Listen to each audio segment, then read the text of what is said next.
आशा है आप सब बहुत अच्छे होंगे। मेरा नाम है विजय कुमार झा और स्वागत है आपका कॉमर्स मैग्नेट चैनल पे। आज के टीचिंग एप्टीट्यूड की क्लास में हम लोग की बिहेवियर एंड हेल्पिंग बिहेवियर को देखने की कोशिश करेंगे। ठीक है, तो स्टार्ट करते हैं। यहाँ पे देखिए लिखा हुआ है teaching method research based practice Gary D Borich discuss the key behaviour and helping behaviour. तो इसको डिस्कस किसने किया था? गैरी डी बॉरिज ने किया था। ठीक है, यहाँ पे देख लीजिए बॉरिज ने दिया था की बिहेवियर और हेल्पिंग बिहेवियर दोनों दिया था डी बॉरिज ने। ठीक है, तो की बिहेवियर में कौन कौन से बिहेवियर आ जाएंगे?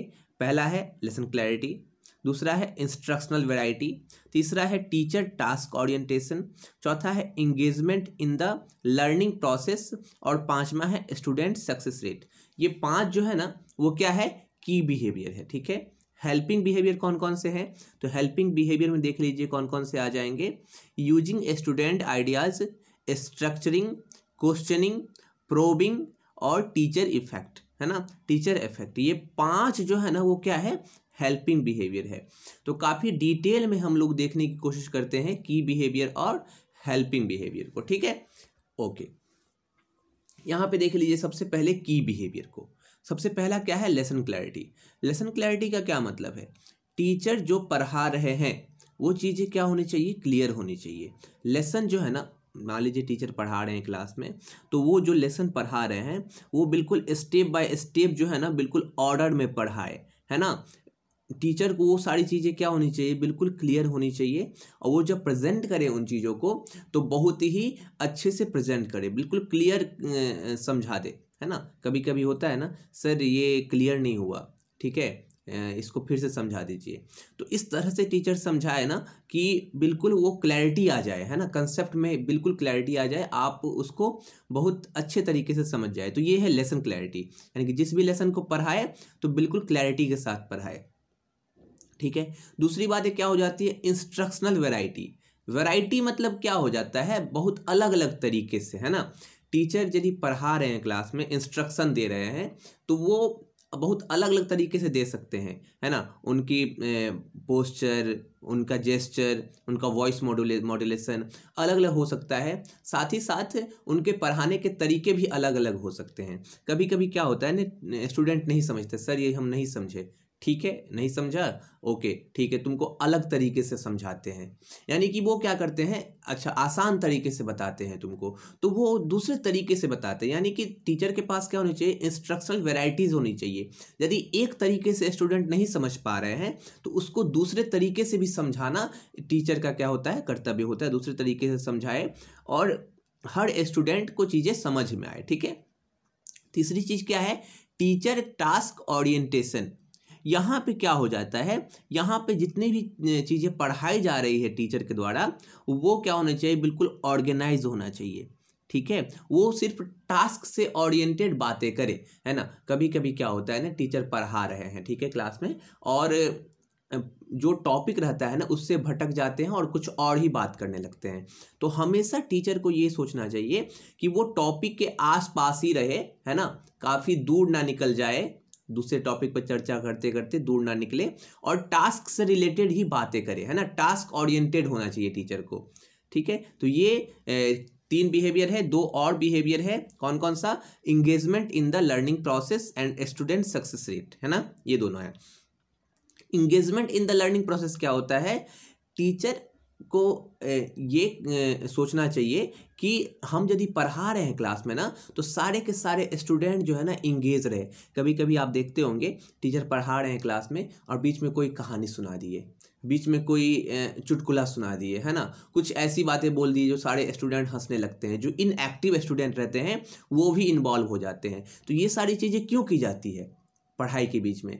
क्योंकि जो भी स्टूडेंट है ना वो इंगेज रहे लर्निंग प्रोसेस में, है ना, वो जो सोया हुआ वो भी जाग जाए।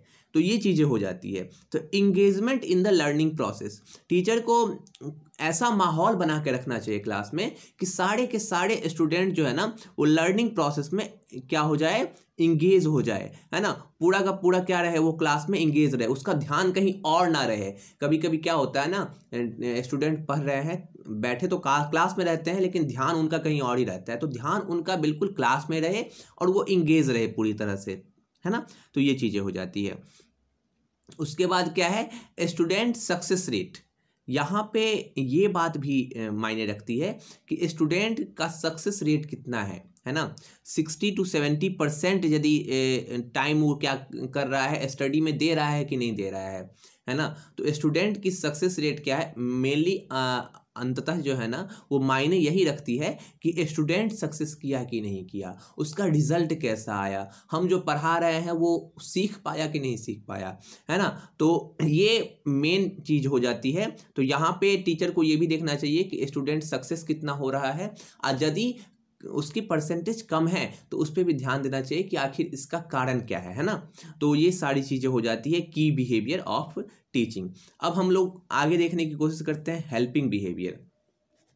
ठीक है, तो हेल्पिंग बिहेवियर देख लीजिए, 5 हेल्पफुल बिहेवियर है या फिर हेल्पिंग बिहेवियर है, इसको भी देखने की कोशिश करते हैं। सबसे पहला है using student ideas and contribution, है ना। क्लास में यदि शिक्षक पढ़ा रहे हैं तो यहाँ पे क्या होना चाहिए कि स्टूडेंट जो बोल रहे हैं ना, उनके जो आइडियाज़ है उसको भी यूज करें, है ना। तो इससे क्या होता है, स्टूडेंट को काफ़ी खुशी होती है, नहीं सर मेरे आइडियाज़ को यूज कर रहे हैं। कभी कभी क्या होता है ना, टीचर किसी से कोई प्रश्न पूछा, उसने बताया, तो उसके बाद ये भी बोलते हैं, अच्छा उसने ऐसा बताया था कि ये ऐसे होगा, ठीक है, तो ये उसने सही बताया था। तो उसके आइडियाज़ को क्या कर रहे हैं, अपने पढ़ाई के दौरान यूज कर रहे हैं, है ना। तो ये चीज़ें हो जाएगी using student ideas and contribution, ये हेल्पिंग बिहेवियर है। दूसरी बात क्या हो जाती है, स्ट्रक्चरिंग।